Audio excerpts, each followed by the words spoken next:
All right, today we're taking a look at the new GTA Online weekly updates, and Rockstar actually has done pretty good with this one, especially for the salvage yard and a few other things. So let's start wasting time and get straight into it. First, at the car meets, the price of vehicle is the Anistreamus, which actually is a pretty good vehicle that came out with the tuners updates. And then we have the Pagasi Reaper, which is an older vehicle over at the podium.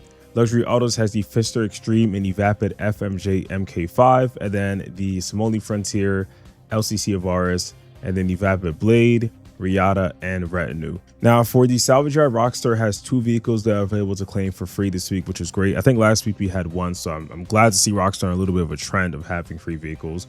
But for this week, though, we have the Fister Com S2 Cabrio, and it has the LS Pounders vanity plate.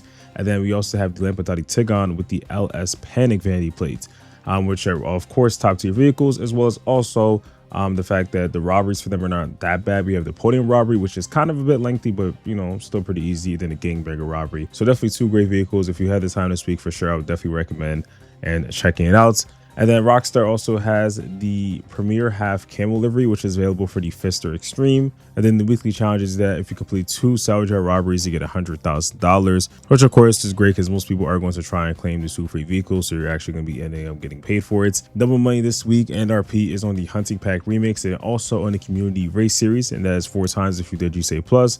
And the same thing goes for the Salvage yard daily income. That's going to be double money, and then also on the tow truck service salvage value, and then there's double on the salvaging speed as well. So pretty much everything to do with salvage yard is pretty much more faster, so it's going to save a lot of time, as well as also just overall great with the fact that Rockstar has those vehicles. And for discounts, of course, it's going to be on salvage yard, and that includes all the upgrades and modifications for them as well.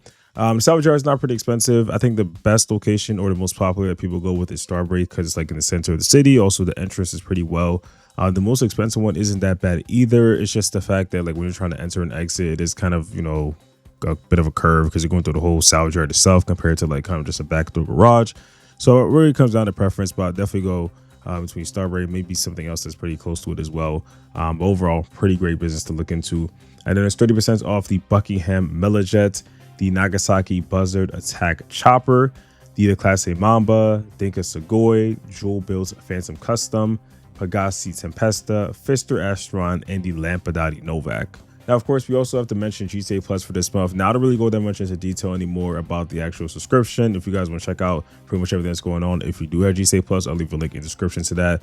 What's really interesting is that, of course, Rockstar does add games to GTA Plus pretty often, probably about, I'll say like every like 3 months, maybe a little bit longer than that, depending on what they choose to add. But usually, of course, it is going to be a Rockstar title such as Bully, LA Noire, something like that. But this time, Rockstar is actually adding NBA 2K26 for a limited time from March 10th to April 20th on PS5 as well as Xbox Series X and S. You also get 5,000 VC and also a boost for the games and all of that good stuff. So honestly, it is pretty cool to see Rockstar kind of doing things. I guess this is going to be something that they're going to be testing out. It makes sense since, of course, Take-Two is the parent company of Rockstar as well as 2K, so we could probably see some other games in the future, maybe like Mafia or other games that are under Take-Two's parent company as well. But that's all that's going on for this weekly updates in GTA Online. If you guys enjoyed, make sure to subscribe and put up post notifications, and I will see y'all in the next one. Peace.